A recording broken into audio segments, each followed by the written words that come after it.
What's your working relationship like with Max? We had the incident for Tailgate. The more ridiculous the rumour, sometimes the truer it is. I didn't think there was any chance that was ever going to happen again. So today I'm joined by Steve Knowles. Now, Steve was promoted to the role of acting head of sporting at Red Bull Racing for this season. Effectively, well, it's quite a few different parts of that role, but the team's eyes and ears to the FIA, race control, stewards, etc. Steve, thanks very much for joining us on the Inside Track.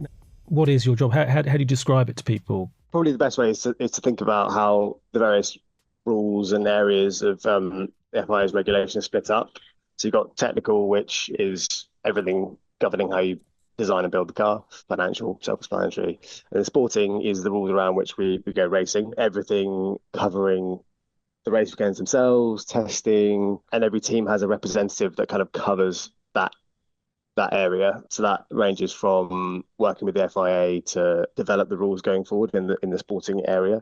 In each race weekend, we will get together and discuss with the FIA and race control about the circuit layout, any changes that have been made for safety or anything else, advocating for the drivers if there's any of these more 50-50 hearings when it comes to penalties and whatnot. What's your working relationship like with Max? He's really good.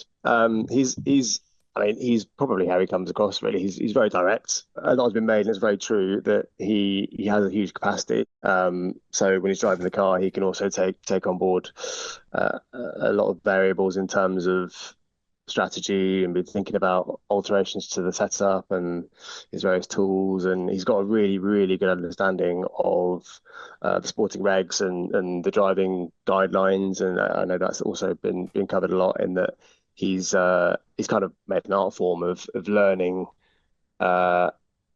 exactly what you can and cannot do, what you should and should not do, and really kind of exploiting that. And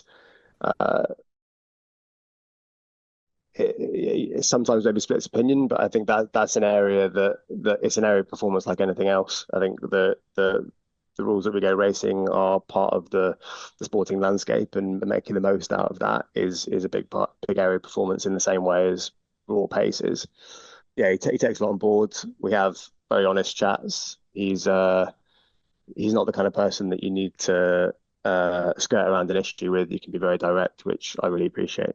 You guys, Red Bull Racing, have a clear way of going racing. Does that change at all when you have a new team boss, like when Laurent replaces Christian, or do you not see that? I mean, Christian's obviously a massive personality, so you notice when he's no longer sat next to you, for sure. I think Laurent is doing a really good job. It's always going to be difficult, or it's a difficult balance, should I say, stepping into a team that's had as much success as we have recently. There's obviously a lot that we do well, and for sure there's things that we can do better as well.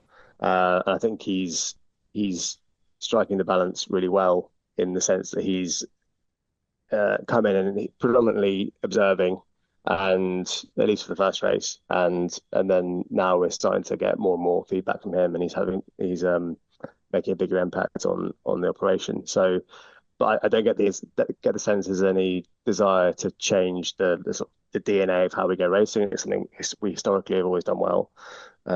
So no massive changes, more subtle. So can I talk about the Hungaroring? The race finishes and Max is called into the stewards after that, near coming together with Lewis. I take it you went into the stewards with him, is that right? Yeah, that's right. So what did that entail? It was an interesting one, because I think no one was really that sure what it was, other than it's a manoeuvre into a corner that is pretty high speed. You don't generally see a lot of overtakes there. And it didn't help that all the camera angles that were available at the time were pretty unhelpful. It's just unfortunate timing, I think, from the director, because we normally have the majority of the time we have the camera from the roll hoop that sits above the driver's helmet down, which gives you a really good view of what's happening on both sides of the cars. But on Max's car, it went to the front wing camera, which is kind of behind the front wing, just at the exact wrong time. And also the heli shot. The cars happened to pass behind some trees at the critical moment as well. So I think no one was really entirely sure what happened, whether there was contact or what. We couldn't see any. I think race control looked at it, probably couldn't decide whether there should be any action taken. It could either have been causing a collision or forcing Lewis off track. They were the possibilities. So that's what we went into talk about. And did it help that Lewis didn't come into that afterwards? Does that help the cause that he's not arguing the case the other way, or does that not make any difference? Tricky one. I think that's maybe one for the stewards. It probably shouldn't make much of a difference, I would say. I think the stewards obviously are very much driven by the facts of the incident. But obviously in some of these cases where it can be a bit 50-50 as to which way it's going to go, if the driver feels strongly about it and they're in there making a case, then for sure that can be a significant factor. Whether or not it would have made a difference in this case, I'm not sure. You're quite often acting, aren't you, as a sort of intermediary or fighting your driver's cause in these things during a race and post-race. It's never a dull moment, is there? There's been a few of them this season. Yeah, I think we're averaging about 2 a weekend or something at the moment. Right. So yeah, it's been a good. I'm new to the role, so as you mentioned, so it's been a good. I've got plenty of experience under my belt early on. So is it like a diplomacy skills needed for something like that, or what's the prerequisite? It's important to be able to read the situation. Obviously, you often enter these conversations in the room, and particularly the drivers are coming out of the car and the adrenaline is still running high and emotions are running high. So you do, I think, have to adapt your communication style and how you make your points around that a little bit. I guess the other end of the spectrum is we had the incident for Tailgate after I think it was P2 when Max had a towel in his car and everyone's laughing before we even walk in the room. So it really depends a little bit on the situation. And yeah, they cut. No one can have encountered that before, can they? That towel one was a one of a kind. I was desperately going back to our records to find something similar, and yeah, no luck. You think about what the sport and the stewards are trying to do with these penalties, first and foremost, is to act as a deterrent for anything that you should not be doing going forward.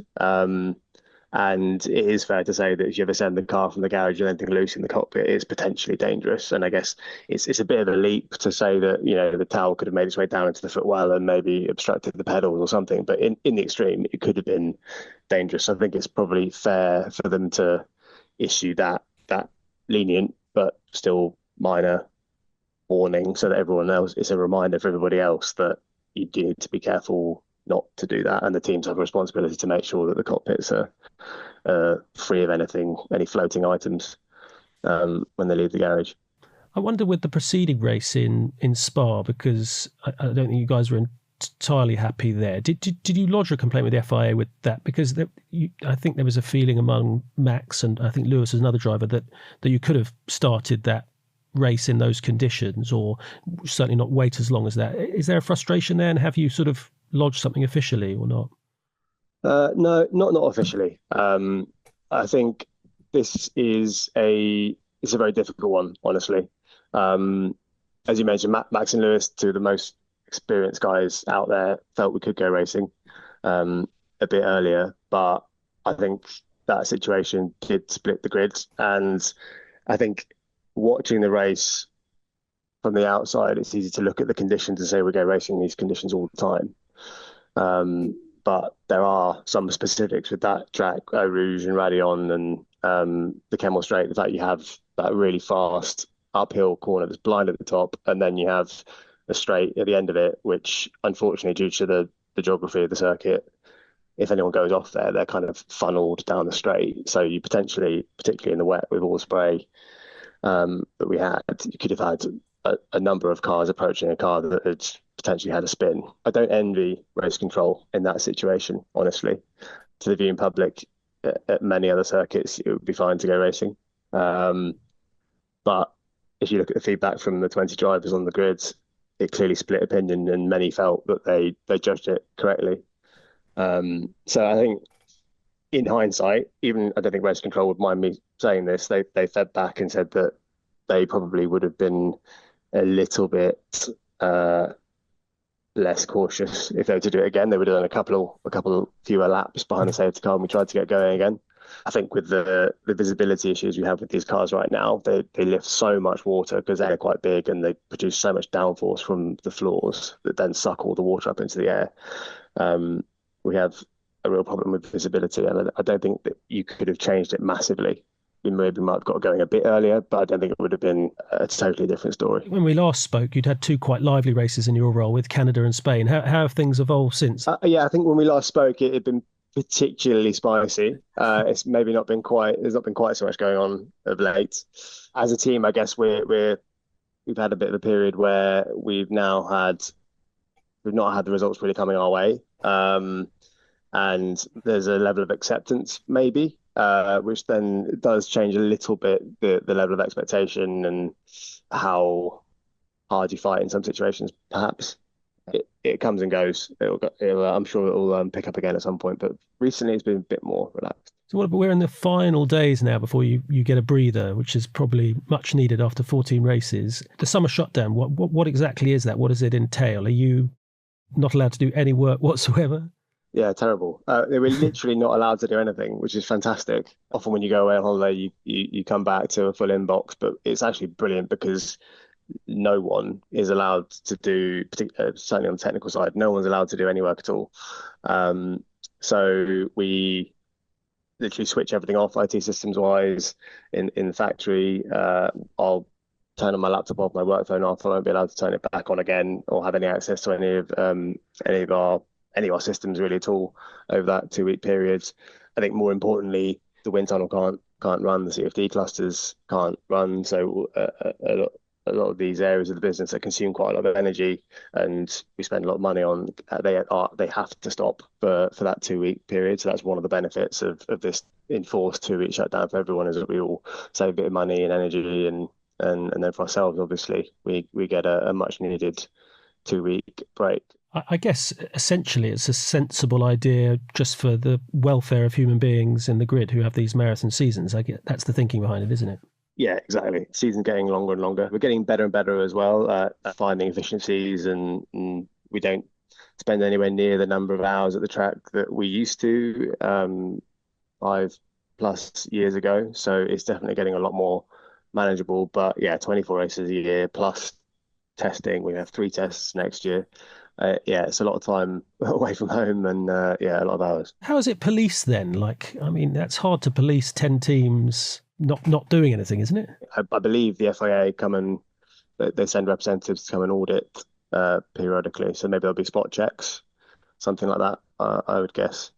We have certain obligations, like we have to tell all our suppliers that we're shutting down and don't send us anything and don't do any work on our behalf and so on. So we have certain boxes we need to tick, and I imagine it's spot checks because, as you say, it's going to be difficult to actually check all 20 teams for all 14 days. Well, if I talk about the summer shutdown, it also enters a period of silly season. And now I wonder, do you ever pay attention to that? Because us journalists get incredibly bored, and so all sorts of stories seem to emerge. I'll keep half an eye.